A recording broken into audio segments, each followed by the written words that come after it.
The Owl Who Was Afraid of the Dark by Jill Tomlinson.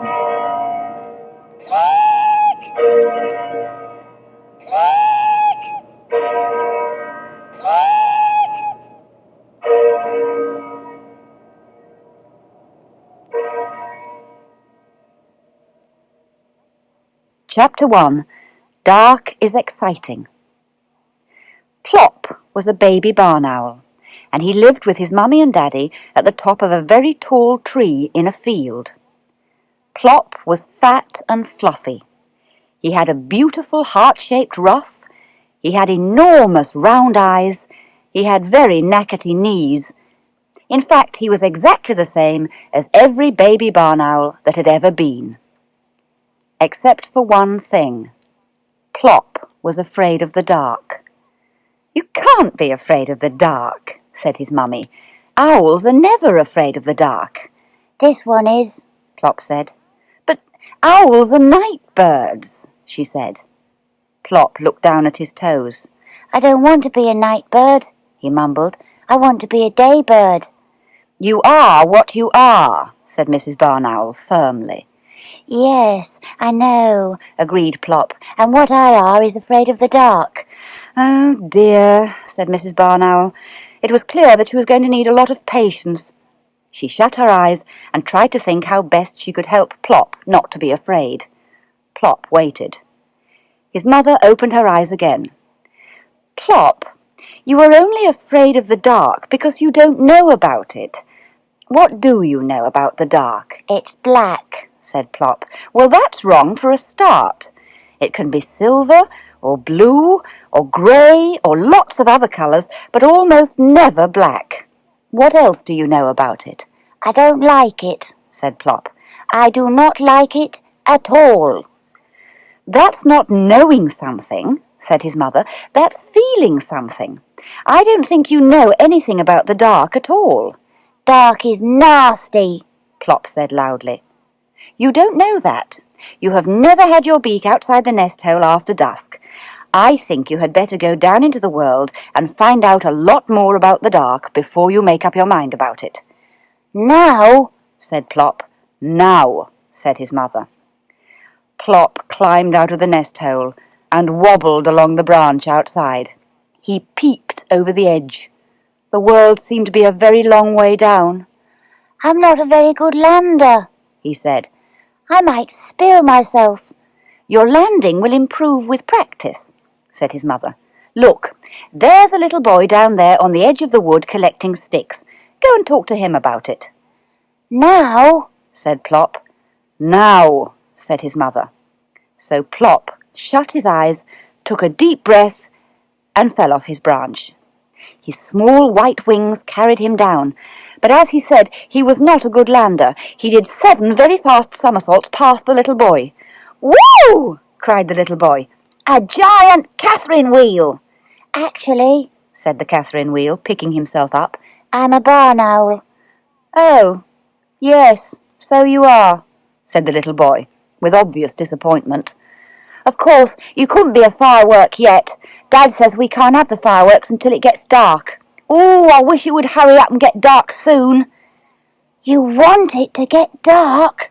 said Plop, in amazement. "Oh, yes," said the little boy. "Dark is exciting. And tonight is especially exciting because we're going to have fireworks." "What are fireworks?" asked Plop. "I don't think owls have them. Not barn owls, anyway." "Don't you?" said the little boy. "Oh, you poor thing. Well, there are rockets and flying saucers and volcanoes and golden rain and sparklers and—" But what are they?" begged Plop. "Do you eat them?" "No," laughed the little boy. "Daddy sets fire to their tails, and they whoosh into the air and fill the sky with coloured stars. Well, the rockets, that is. I'm allowed to hold the sparklers." "What about volcanoes and golden rain? What do they do?" "Oh, they sort of burst into showers of stars. The golden rain pours. Well, like rain." And the flying saucers?" "Oh, they're super. They whiz around your head and make a sort of whee noise. I like them best." I think I would like fireworks, said Plop. I'm sure you would, the little boy said. Look here, where do you live? Up in that tree, in the top flat. There are squirrels further down. What, that big tree in the middle of the field? Well, you can watch our fireworks from there. That's our garden, the one with the swing. You look out soon as it gets dark. Does it have to be dark? Asked Plop. Of course it does. You can't see fireworks unless it's dark. Well, I must go. These sticks are for the bonfire. Bonfire? Said Plop. What's that? You'll see if you look out tonight. Goodbye. Goodbye, said Plop, bobbing up and down in a funny little bow. He watched the boy run across the field and then took a little run himself, spread his wings and fluttered up to the landing branch. He slithered along it on his tummy and dived headfirst into the nest hole.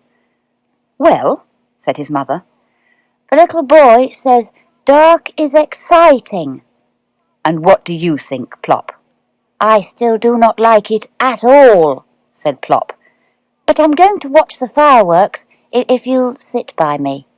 I will sit by you, said his mother. So will I, said his father, who had just woken up. I like fireworks. So that is what they did. When it began to get dark, Plop waddled to the mouth of the nest hole and peered out cautiously. Come on, Plop, I think they're starting, called Mr. Barn Owl. He was already in position on a big branch at the very top of the tree. We shall see beautifully from here. Plop took 2 brave little steps out of the nest hole. I'm here, said his mother quietly. Come on. So, together, wings almost touching, they flew up to join Mr. Barn Owl. They were only just in time. There were flames leaping and crackling at the end of the little boy's garden. That must be the bonfire, squeaked Plop. Hardly had Plop got his wings tucked away when, whoosh! Up went a rocket and spat out a shower of green stars. Woo! said Plop, his eyes like saucers. A fountain of dancing stars sprang up from the ground, and another, and another. Woo! said Plop again. You sound like a tawny owl, said his father. Goodness, what's that? Something was whizzing about, leaving bright trails of squiggles behind it, and making a loud whee noise. Oh, that's a flying saucer, said Plop. Really? His father said. I've never seen one of those before. You seem to know all about it. What's that fizzy one that keeps jigging up and down? Expect that's my friend with a sparkler. Woo! That's a me! I beg your pardon, said Plop's father. It's a Catherine wheel. The little boy thought I was a Catherine wheel when I landed. Ooh, isn't it beautiful? And he thought I was one. Mr. Barn Owl watched the whirling, sparkling circles spinning round and round. That must have been quite a landing, he said. Chapter 2. Dark is Kind. When the very last firework had faded away, Mr. Barn Owl turned to Plop.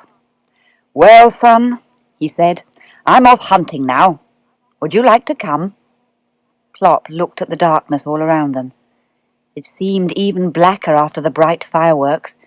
Not this time, thank you, Daddy. I can't see. I've got stars in my eyes. I see, said his father. In that case, I shall have to go by myself. He floated off into the darkness like a great white moth. Plop turned in distress to his mother. I wanted to go with him. I want to like the dark. It's just that I don't seem to be able to. You will be able to, Plop. I'm quite sure about that. I'm not sure, said Plop. Well, I am, his mother said. Now come on, you better have your rest. You were awake half the day. So Plop had his midnight rest, and when he woke up, his father was back with his dinner. Plop swallowed it in one huge gulp. That was nice, he said. What was it? A mouse, said Mr. Barn Owl. I like mouse, said Plop. What's next? I have no idea, his father said. It's Mummy's turn now. You'll have to wait till she gets back. Plop was always hungry, and his mother and father were kept very busy bringing him food all night long. When daylight came, they were very tired and just wanted to go to sleep. "Bedtime, Plop," said Mrs. Barn Owl. I don't want to go to bed," said Plop. "I want to be a day bird." "Well, I am a night bird," said his mother, "and if your father and I don't get any sleep today, you won't get anything to eat tonight." Plop did not like the sound of that at all, so he drew himself up straight and tall, well, as tall as he could, and tried to go to sleep. He did sleep for half the morning, but then he woke up full of beans, or was it mouse, and he just could not get back to sleep again. He jiggled up and down on the branch where his poor parents were trying to roost. He practiced standing on one leg and taking off and landing, and other important things that a little owl has to learn to do. Then he thought he would try out his voice. He tried to make a real grown-up barn owl noise. "Eek!" he screeched. "Eek!" It sounded like the noise a cat makes if you accidentally tread on its tail. Plop was very pleased with it. Mrs. Barn Owl was not. She half opened one bleary eye. "Plop, dear," she said, "wouldn't you like to go down into the world again and find out more about the dark?" "Now?" said Plop. "Now," said his mother. "Don't you want to hear my screech first? It's getting jolly good." "But I heard it," Mrs. Barn Owl said. "Look, there's an old lady in a deck chair down there in that garden. Go and find out what she thinks about the dark." So Plop shut his eyes, took a deep breath, and fell off the branch. He did not get his wings working in time. He fell faster and faster, and finally plunged at the old lady's feet with an earth-shaking thump. "Gracious!" cried the old lady. "A thunderbolt!" Actually, I'm a barn owl," said the thunderbolt when he got his breath back. "Really?" said the old lady, peering at Plop over the top of her glasses. "I do beg your pardon. My eyes are not as good as they used to be. How nice of you to, drop in." "Well, it wasn't nice of me exactly," Plop said truthfully. "I came to ask you about something." "Did you?" said the old lady. "Now what could that be, I wonder?" "I wanted to ask you about the dark. You see, I'm a bit afraid of it, and that's rather awkward for an owl. We're supposed to be night birds." "That is a problem," said the old lady. "Have you tried carrots?" "What?" No, don't say what. Say, "I beg your pardon," if you don't hear the first time. I said, "Have you tried carrots? Wonderful things, carrots." "I don't think owls have carrots. Not barn owls, anyway." "Oh, a pity. I've always sworn by carrots helping one to see in the dark." "I can see in the dark," said Plop. "I can see for miles and miles." "Now don't boast. It's not nice for a little boy to boast." The old lady leant forward and peered closely at Plop. "I suppose you are a little boy. It's so difficult to tell these days. They all look the same." "Yes," said Plop. "I'm a boy owl, and I want to go hunting with Daddy, but he always goes hunting in the dark, and I'm afraid of it." "How very odd," said the old lady. "Now, I love the dark. I expect you will when you're my age. Dark is kind." "Tell me," Plop said. "Please," said the old lady. "Such a little word, but it works wonders." "Tell me, please," said Plop, obediently. "Well now," the old lady began, "dark is kind in all sorts of ways. Dark hides things like shabby furniture and the hole in the carpet. It hides my wrinkles and me gnarled old hands. I can forget that I'm old in the dark." "I don't think owls get wrinkles," said Plop. Not barn owls, anyway. They just get a bit moth-eaten looking. Don't interrupt, said the old lady. It is very rude to interrupt. Now, where was I? Yes, dark is kind when you're old. I can sit in the dark and remember. I remember my dear husband and my children when they were small, and all the good times we had together. I am never lonely in the dark. I haven't much to remember yet, said Plop. I'm rather new, you see. Dark is quiet, too, said the old lady, looking hard at Plop. Dark is restful, unlike a little owl I know. Me? Said Plop. You, said the old lady. When I was a little girl, children were seen but not heard. I'm not children, said Plop. I'm a barn owl.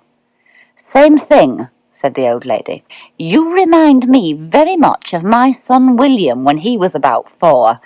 He had the same knackety knees. Are my knees knackety? Asked Plop, squinting downwards. I can't see them.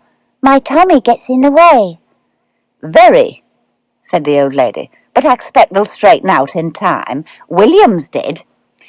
Now I'm going indoors to have a little rest. Plop was surprised. I thought it was only owls who slept in the daytime, he said. Are you a night bird too? The old lady smiled. No, just an old bird. A very tired old bird. Goodbye, then. I'll go now, said Plop. Thank you for telling me about the dark. He fluttered up to the old lady's shoulder and nibbled her ear very gently. The old lady was enchanted. An owl kiss, she said. How very kind. Plop jumped down again and bobbed his funny little bow. Such charming manners, said the old lady. Then Plop took a little run, spread his wings, and flew up to the landing branch. Well, said his mother. The old lady says dark is kind. And what do you think, Plop? I still do not like it at all. Do you think my knees are knackety? Of course, said his mother. All little barn owls have knackety knees. Oh, good, said Plop. And what do you think the old lady said? She said children should be seen but not heard. Mr. Barn Owl opened one sleepy eye. Hear, hear, he said. Chapter 3. Dark is Fun. That evening, when it was getting dark, Mr. Barn Owl invited Plop to go hunting with him again. Coming, son? He said. It's a lovely night. Not this time, thank you, Daddy, said Plop, who was sitting just outside the nest hole. I'm busy. You don't look busy, Mr. Barn Owl said. What are you doing? I'm busy remembering, said Plop. I see, said his father. In that case, I shall have to go by myself. He swooped off into the darkness like a great silent jet aeroplane. What are you remembering, Plop? Asked his mother. I'm remembering what the old lady said about dark being kind. She says she's never lonely in the dark because she has so much to remember. Well then, said Mrs. Barn Owl, this would seem to be a good moment for me to slip out and do a little hunting. You're not going to leave me by myself, said Plop. I shan't be very long. I'll try to bring you back something nice. But I should be lonely. No, you won't. You just keep busy, remembering, like the old lady said. Plop watched his mother float off into the darkness like a white feather. The darkness seemed to come towards him and wrap itself round him. Dark is kind, Plop muttered to himself. Dark is kind. Oh dear, what shall I remember? He closed his eyes and tried to remember something to remember. Fireworks! He would remember the fireworks. He had enjoyed them. The darkness had been spotted and striped and sploshed with coloured lights above the glow of the bonfire. He still had stars in his eyes when he thought of it. Shouts, happy shouts from under his tree, brought Plop back from his remembering. He opened his eyes and peered down through the leaves. There were people running about in his field, and flames were flickering from a pile of sticks. Another bonfire! Did that mean more fireworks? Plop watched excitedly. He could see now that the people running about were boys. Quite big boys, in shorts. They were collecting more wood for the fire. Suddenly they all disappeared into the wood with squeals and yells. All but one, that is. There was one boy left, sitting on a log near the fire. Plop forgot about being afraid of the dark. He had to know what was going on. So he shut his eyes, took a deep breath, and fell off his branch. The ground was nearer than he expected it to be, and he landed with an enormous thud. "Coo!" said the boy on the log. "A roly-poly pudding! Who threw that?" "Nobody threw me. I just came," said the roly-poly pudding. "and actually, I'm a barn owl." "So you are," said the boy. "Have you fallen out of your nest?"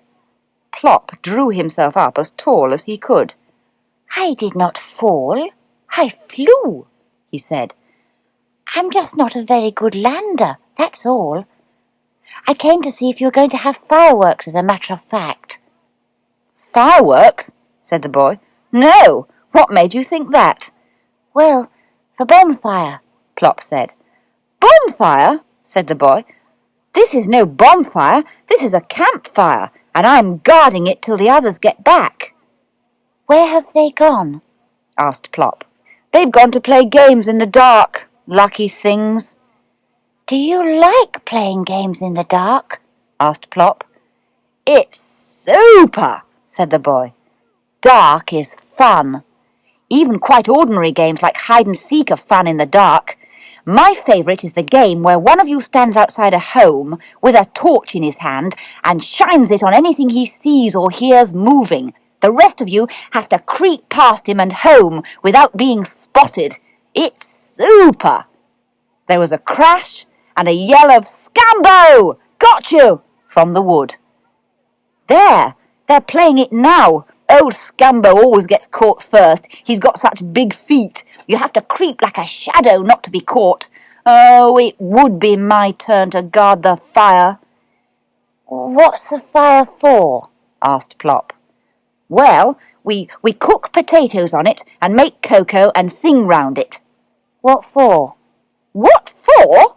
Because it's fun, that's why, and because Boy Scouts have always had campfires." "Is that what you are? A Boy Scout?" "Of course, silly, or I wouldn't be here, would I? I must put some more wood on the fire." Plop watched the Boy Scout build up the fire. Could I be a Boy Scout, do you think?" he asked. "I doubt it," said the Scout. "You're a bit on the small side. I suppose you could be a cub, but you have to be 8 years old." "I'm 8 weeks," said Plop. "Looks as if you'll have a long wait then, doesn't it?" said the Scout. "Anyway," he grinned, "you'd look jolly silly in the uniform." Plop looked so disappointed that the Scout added, "Never mind, you can stay for the sing-song tonight." "Oh, can I?" cried Plop. "That would be super!" "You better go home and ask your mother first, though." So Plop flew up to the nest hole and found his mother waiting. "Where have you been?" she said. She sounded a bit cross, like all mothers when they have been worried. "I've been talking to a Boy Scout, and he says dark is fun. And he says I can stay for the campfire. So can I, Mummy, please?" "Well, yes, all right," she said. "Oh, super!" said Plop. So Plop was a Boy Scout for a night. He sat on his new friend's shoulder and was introduced to all the others. They made a great fuss of him, and he had a wonderful time. He did not care for cocoa, but he enjoyed a small potato. His friend blew on it for him to cool it, because he knew that owls swallow their food whole, and a hot potato in the tummy would have been very uncomfortable for Plop. The scouts huddled round the fire and sang while the sparks danced. They sang funny songs and sad songs, long songs and short songs. Plop did not sing because he wanted to listen, but every now and then he got a bit excited and fluttered around the boys' heads crying, "Eek! Eek!" and everybody laughed.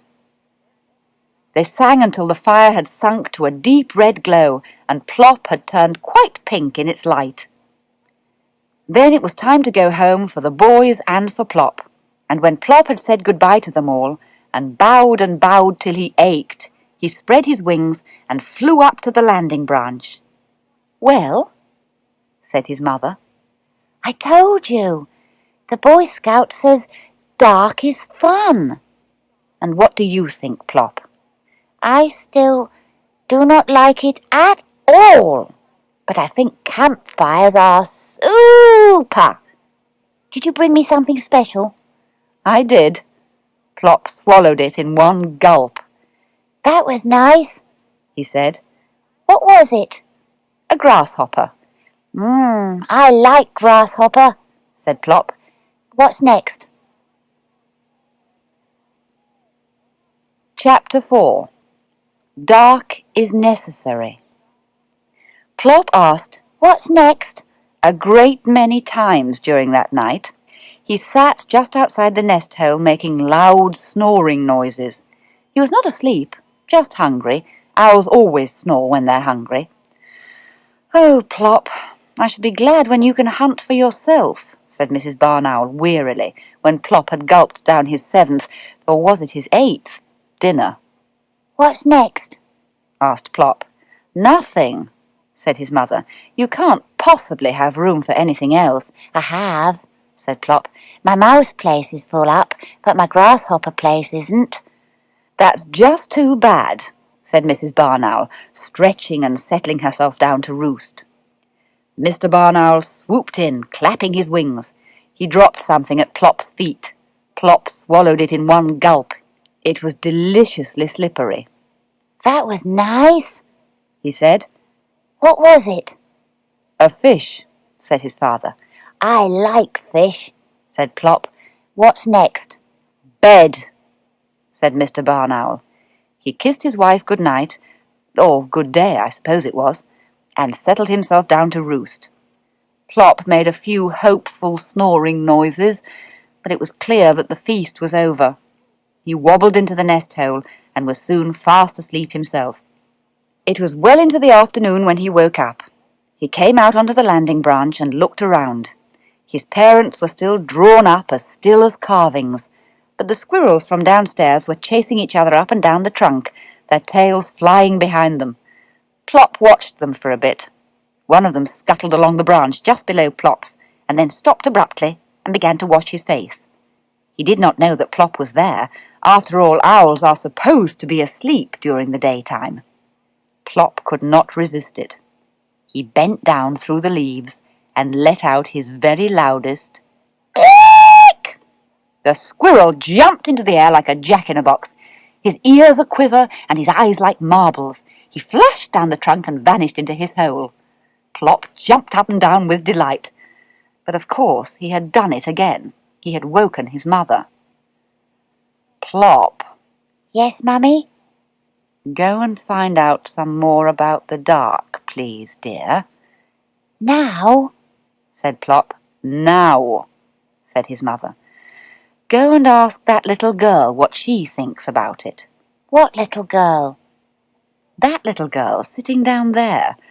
The one with the ponytail." "Little girls don't have tails." "This one does.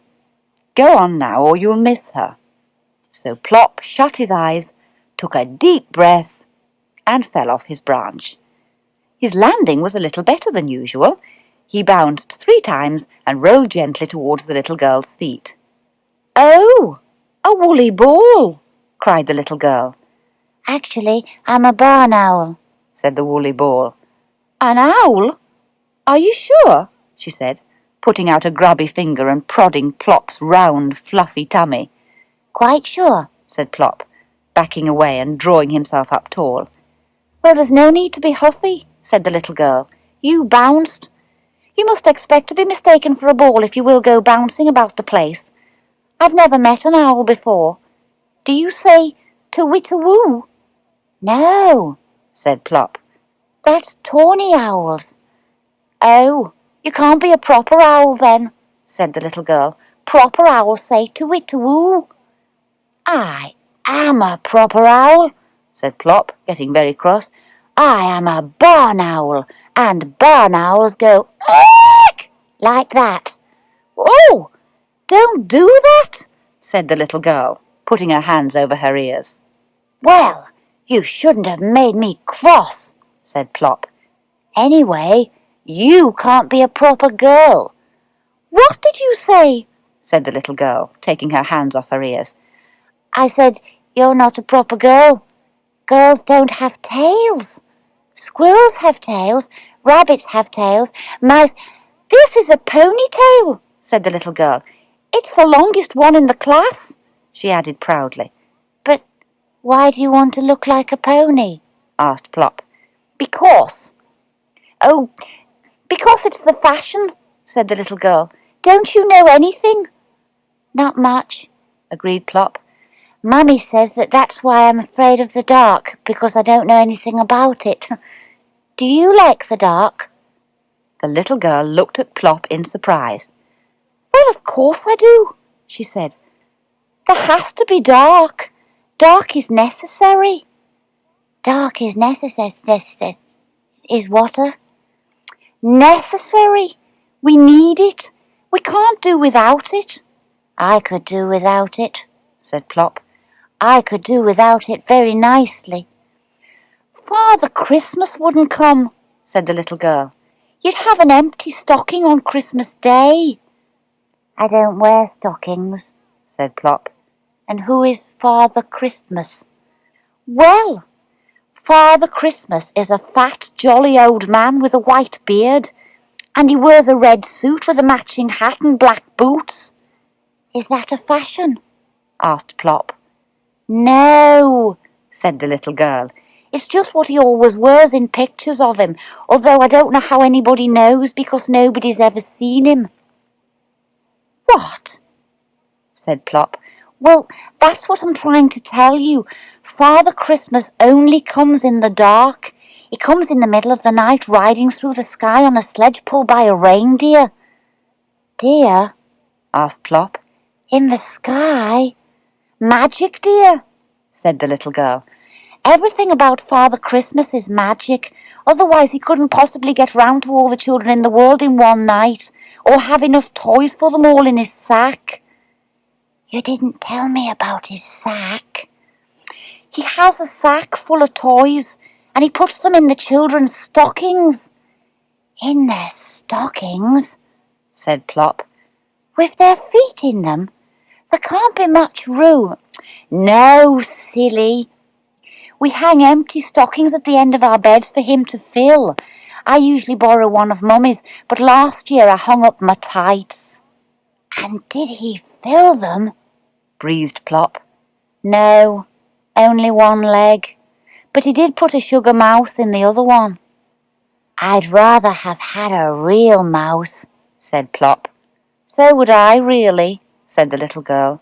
"I wanted a white mouse, but Mummy says that if a mouse comes into the house she will leave it, and I suppose Father Christmas didn't want me to be an orphan." Plop was thinking. "I don't think owls have Father Christmas. Not barn owls, anyway. And I haven't got a stocking to hang up." "Ah, what a shame," said the little girl. "Everybody should have Father Christmas. It's so exciting waking up in the morning and feeling all the bumps in your stocking and trying to guess what's in it." "Oh, stop it," wailed Plop. "I wish you would come to me." "Shut your eyes," the little girl said. "Go on, shut them and you may get a surprise." Plop shut his eyes tight and waited. The little girl quickly pulled off her Wellington and took off a sock. She was wearing 2 pairs because the boots were a bit big for her. "Open your eyes," she said to Plop, holding up the sock while she stood on one leg and wriggled her foot back into her Wellington.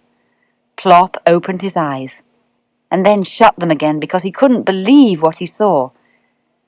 "Don't you want it?" said the little girl.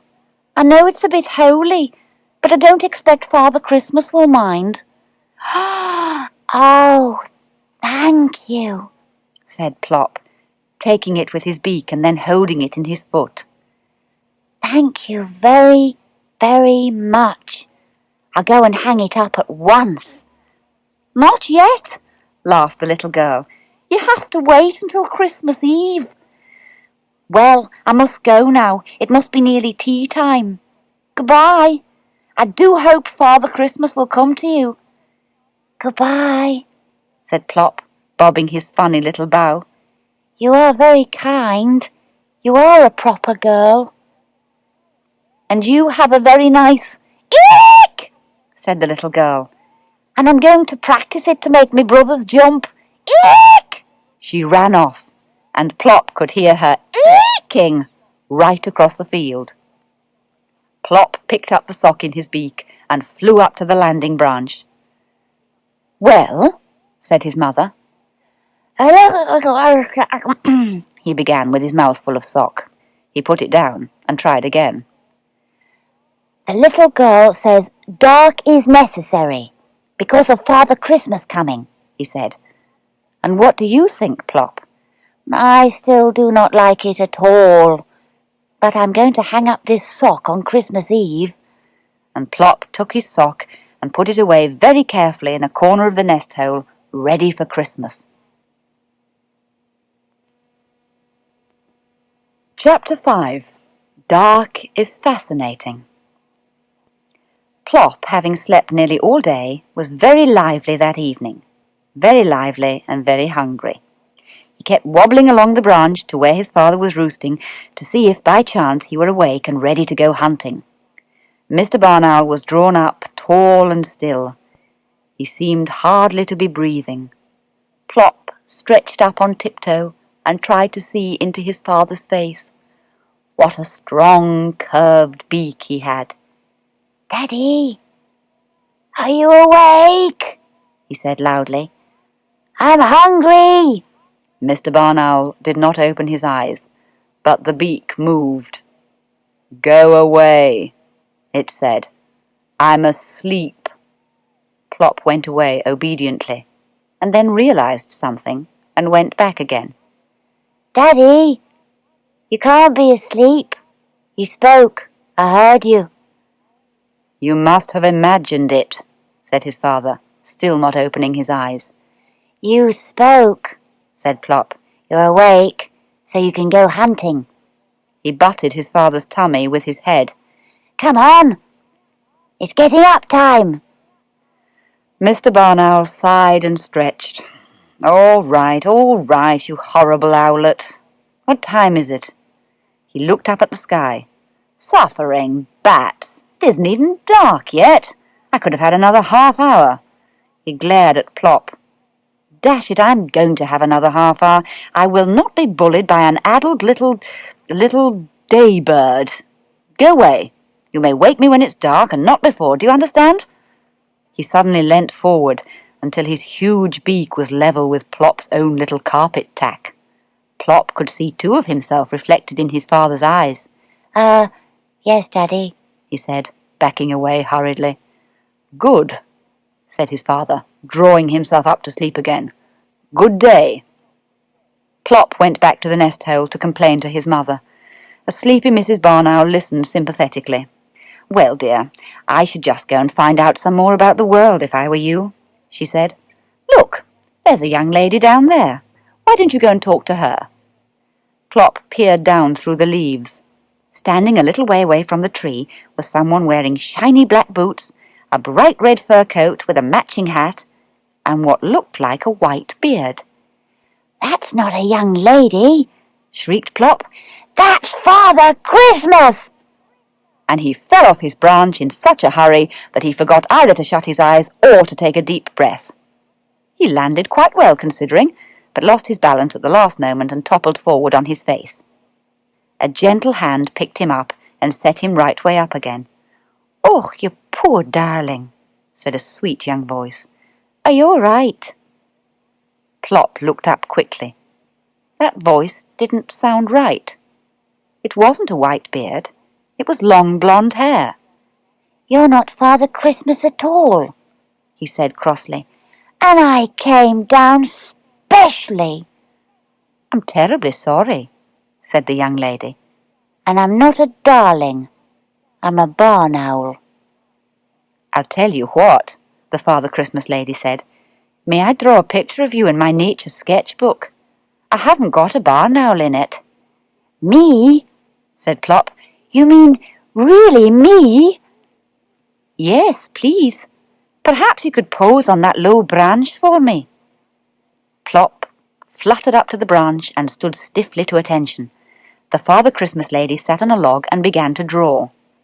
"I always carry my sketchbook about with me in case I see something interesting," she said. The interesting barn owl drew himself up proudly like a soldier in a sentry box. But not for long. The young lady looked up from her drawing to find that her barn owl had completely disappeared. "Can I see?" said a small voice down by her boot. Plop was jiggling up and down trying to see what was on the pad. "There's not much to see yet," she said. "But all right, you can look." Plop looked. "I'm not bored like that," he said indignantly. "I haven't had time to get you properly dressed," said the young lady. "And you've only given me one leg." "I'm afraid a bald, one-legged barn owl is all there's going to be unless you keep still." Plop tried really hard after that, and he only got down 3 or 4 times to see how she was getting on. He could hardly believe his eyes when it was finished. "Is that really me?" he asked. "I look just like Daddy. Well, almost." "Yes, that's really you," she said. "I keep one end of the book for animals and birds that come out in the daytime, and the other end for night creatures. I've put you with them, of course." "Oh," said Plop. Of course." "All the most interesting ones are at your end," the young lady went on. "I think dark is fascinating." Tell me about it," said Plop. Well, it was too late now to tell her that she'd got him at the wrong end of the book. "Hop up then," said the young lady, holding out a finger and taking Plop onto her lap, "and I'll show you what good company you're in. Look, here are some badgers." Plop looked at the big black and white animals with stripes down their noses. "Funny faces they've got." "That's so they don't bump into each other in the dark," explained the young lady. "They can't see very well." She turned over the page.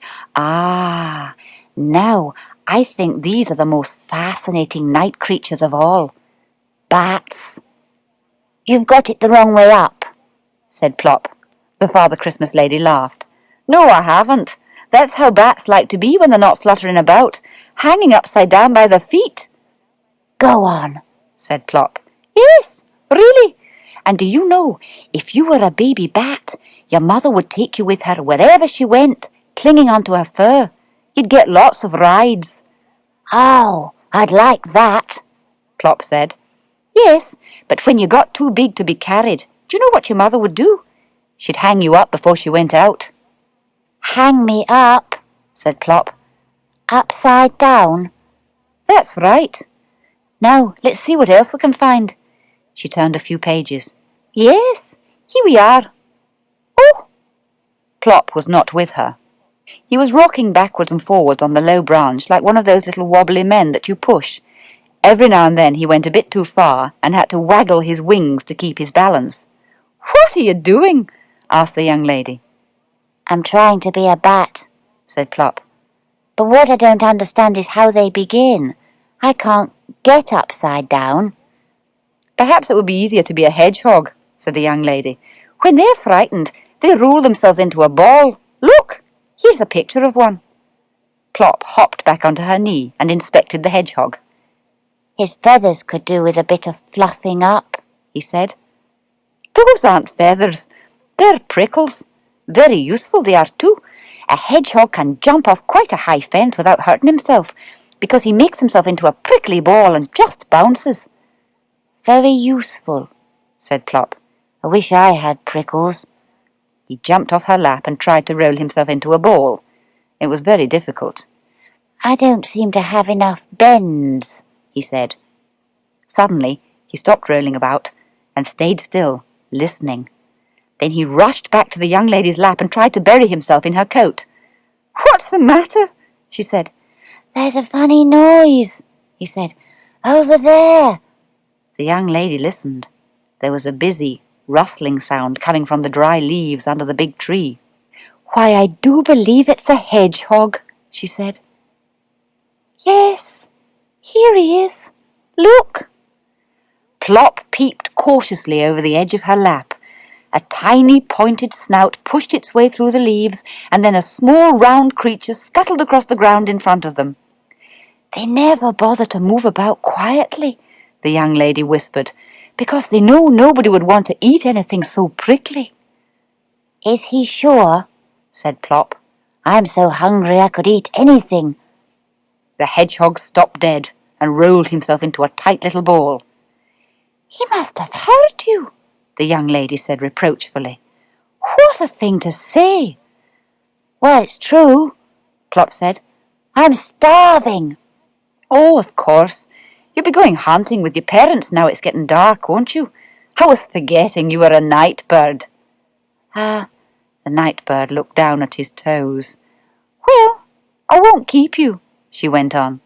"Except, would you mind doing something for me before you go? I would like to hear you screech." Plop didn't mind at all. He stuck out his chest and gave her the most enormous eek he could possibly manage. "Gorgeous," said the young lady. Plop bobbed his funny little bow. Then he took off and circled round, eeking for all he was worth. The young lady waved, and then with one final eek of farewell, Plop flew up to the landing branch. "Well," said his mother. "The Father Christmas lady, you were right, it was a lady, says dark is fascinating." "And what do you think, Plop?" "I still do not like it at all." "But what do you think? The lady drew a picture of me." "Well, that's very special, isn't it? Nobody's ever put me in a picture." "And she says my screech is gorgeous." "She does she? I wondered what all that noise was about." "Where's Daddy?" "Out hunting." "Oh, jolly good. I could eat a hedgehog." "I wouldn't recommend it," said his mother. Chapter 6. Dark is Wonderful. "That was nice," said Plop when he had gulped down what his father had brought. "What was it?" "A shrew," said his father. "I like shrew," said Plop. "What's next?" "A short pause," said Mrs. Barn Owl. "Let your poor daddy get his breath back." "All right," said Plop, "but do hurry up, Daddy. Shrews are nice, but they're not very big, are they? This one feels very lonely, all by itself at the bottom of my tummy. It needs company." "I don't believe there is a bottom to your tummy," said his father. "No matter how much I put into it, it is never full. Oh, well, I suppose I'd better go and hunt for something else to cast into the bottomless pit." "That's what fathers are for," said Plop. "Wouldn't you like to go hunting too, Mummy? It would be a nice change for you." "Thank you very much," said Mrs. Barn Owl. "What you really mean is that you won't have to wait so long between courses. But I will certainly go if you don't mind being left." "Why don't you come with us?" said his father. "Then you wouldn't have to wait at all." Plop looked round at the creeping darkness. No, thank you, Daddy," he said. "I have some more remembering to do." "Right-o," said Mr. Barn Owl. "Ready, dear?" Plop's parents took off together, side by side, their great white wings almost touching. Plop sat outside the nest hole and watched them drift away into the darkness until they melted into each other and then disappeared altogether. It took quite a long time because the stars were coming out, and Plop could see a long way by their light with his owl's eyes. He remembered what his mother had said about dark never being black. It certainly was not black tonight. It was more of a misty grey, and the sky was pricked all over with tiny stars. "Drat!" said a voice from somewhere below Plop. Plop started and peered down through the leaves. There was a man with some sort of contraption set up in front of him, standing there, scowling up at the cloud which had hidden the moon. What was he doing? Plop shut his eyes, took a deep breath, and fell off his branch. He shot through the air like a white streak and landed with a soft bump. "Heavens!" cried the man. "A shooting star!" "Actually, I'm a barn owl," said the shooting star. "What's that thing you've got there?" "Ah, a telescope," said the man. A barn owl, did you say? Well, well, I thought you were a meteor. How do you do?" "How do I do what?" asked Plop. You know what I mean. How are you?"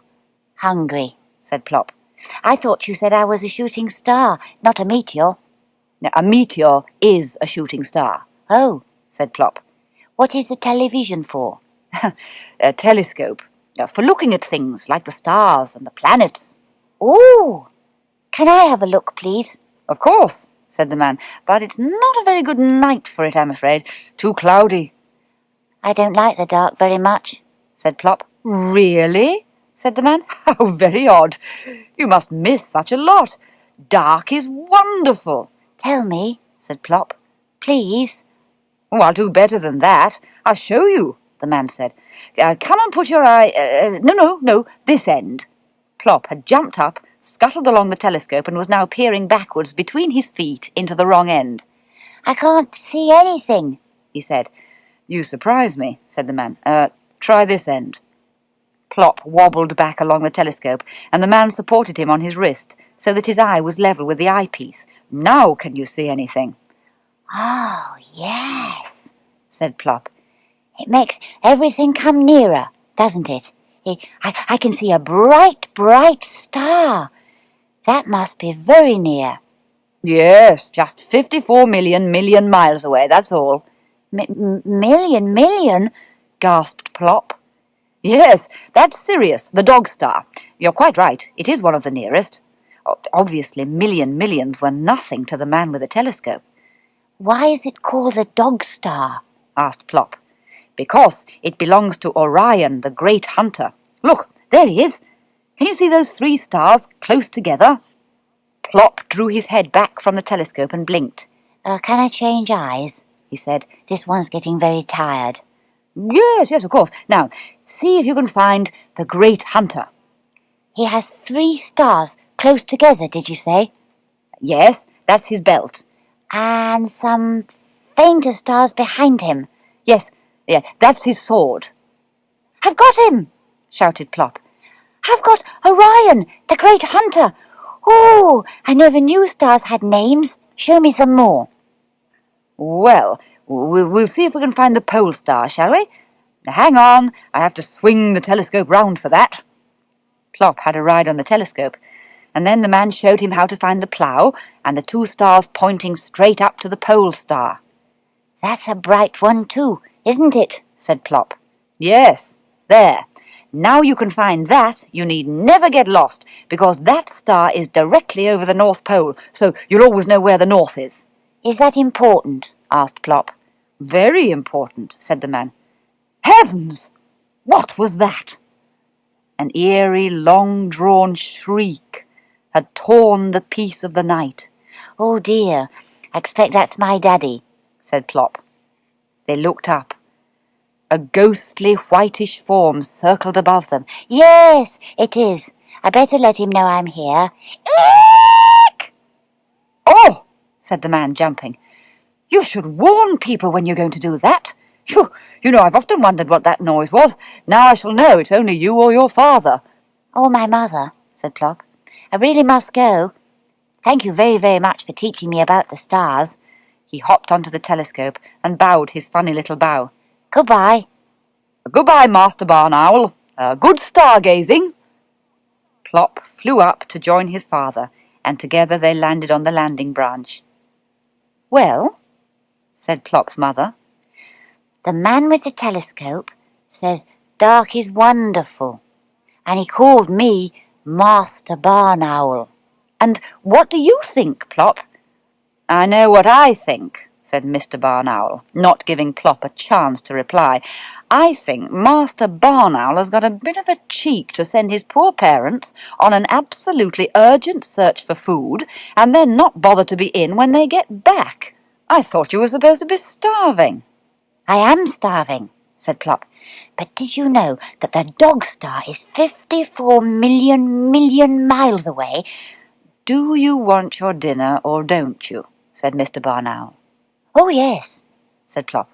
He gobbled down what his father had brought, and he gobbled down what his mother had brought, and not only did he not ask what it was that he had just eaten, but he did not even say, "What's next?" What he said was, "Daddy, do you know how to find the pole star? Shall I show you?" By all means, said Mr. Barn Owl, giving his wife a slow wink. Anything that can take your mind off your tummy like this must be worth seeing. Plop would not rest, and so neither could Mr. and Mrs. Barn Owl until he had made quite sure that they could recognize all the stars which the man with the telescope had shown him. He was still at it at about 4 o'clock in the morning. "Now, are you quite sure you understand about the pole star?" he said to his mother, who seemed to be being a bit dense about it. I think so, dear," yawned Mrs. Barn Owl. "You find the thing that looks like a plough, but is actually a big bear, or is it a small bear? And the pole star is near the North Star." "The pole star is the North Star," Plop said impatiently. "and the two stars at the front of the plough point to it. I don't think you're really trying. You haven't been listening." "Oh, we have," said Mr. Barn Owl. "We have been listening for hours and hours. I think perhaps Mummy's just a bit tired." "But you must know how to find the pole star," said Plop, "or you might get lost." "I never get lost," said his father indignantly, "and neither does your mother. Now be a good chap and go in the nest hole, and I'll see if I can find you something nice for your supper. You can have it in bed for once, "Oh, all right," said Plop, "but I really do feel that you should know about these things. I'll have to try and explain again tomorrow." Mr. Barn Owl turned to his wife in horror. "Oh, no. Oh, not tomorrow night as well. I couldn't stand it." "Never mind, dear," said Mrs. Barn Owl soothingly. "You haven't had to do nearly as much hunting as usual." "I'm not at all sure that all this stargazing isn't much more wearing than filling the bottomless pit," groaned Mr. Barn Owl. "Oh, Daddy!" Plop put his head out of the nest hole. "Did I tell you about Orion? Orion is the great hunter, and oh, he's gone." "Yes, dear. He must finish his hunting before it gets light," said his mother. "Now you get back in there, and mind you wash behind your ears properly. I'm coming to inspect you in a minute." So Plop had his supper in bed, and then, like a real night owl, he slept right through the daylight hours. Chapter 7. Dark is Beautiful. When Plop woke up, it was already getting dark. He came out onto the landing branch. There was an exciting frosty nip in the air. "Now who's a day bird?" Plop shouted at the darkness. "I am what I am." "What is he bellowing about?" said Mr. Barn Owl, waking up with a start. "I believe Plop is beginning to enjoy being an owl at last," said Mrs. Barn Owl. "But shh! Pretend to be asleep." Plop waddled up to inspect them. They were drawn up tall. Fancy sleeping on such a lovely night! Well, he wasn't going to hang about waiting for them. He might be missing something. The man with the telescope might be back, or some Boy Scouts, or anything. He was going down to see. So Plop shut his eyes, took a deep breath, and fell off his branch.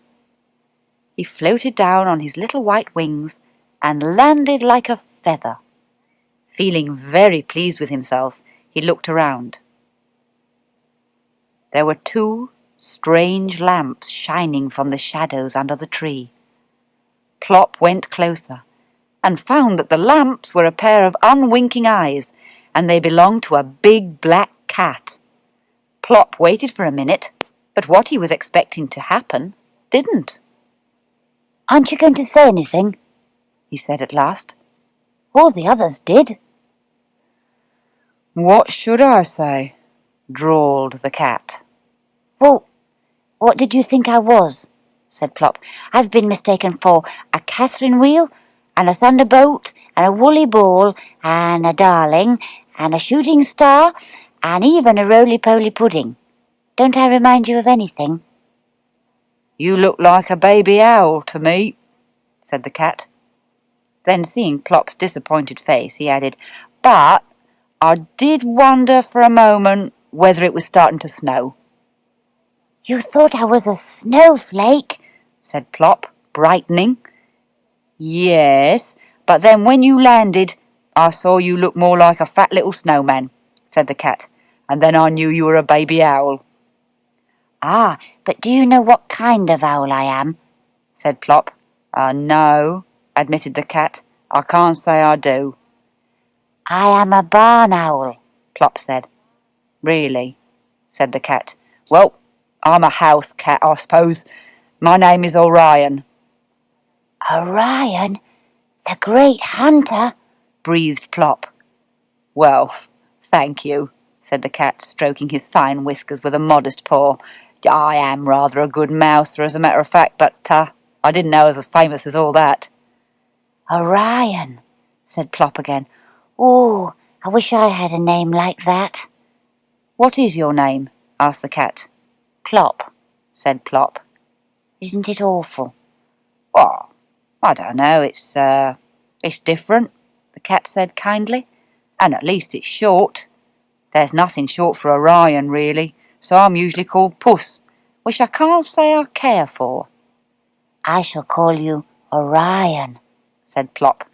"Thank you. Look, Plop, I was just going hunting. Would you like to come with me?" "Oh," said Plop, "I don't know. I would like to, I think, but I'm not very happy about the dark." "Oh dear, we'll have to do something about that," said Orion. "What?" said Plop. "What can you do when you're afraid of the dark?" "I don't believe you're afraid of the dark, really," said Orion. "You just think you are. Dark is beautiful. Take a night like this. Look around you. Isn't it beautiful?" Plop looked. The moon had risen. Everything was bathed in its white light. "I love moonlight," said the cat. "Moonlight is magic. It turns everything it touches to silver, especially on frosty nights like this.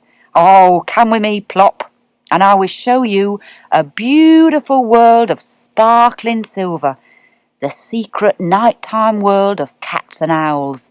The daytime people are asleep. It's all ours, Plop. Will you come?" "Yes," said Plop, "I will. Just wait while I tell Mummy where I'm going." He flew like an arrow up to the landing branch. "Well," said his mother. "Orion says that dark is beautiful, and he has asked me to go hunting with him. I can go, can't I, Mummy?" "Of course, dear. But who is Orion?" "The great hunter," said Plop. "See you later." When Mr. Barn Owl came in from his first expedition, he found his wife a bit agitated. "I think all that stargazing has gone to Plop's head," she said. "He said he was going hunting with Orion, the great hunter. That was one of the stars he showed us last night, wasn't it?" "Well, I saw him just now with a perfectly ordinary black cat," said Mr. Barn Owl. "They were pussyfooting it among the chimney pots on those houses near the church. So far from home." "Are you sure it was Plop you saw?" said Mrs. Barn Owl. It was indeed Plop he had seen.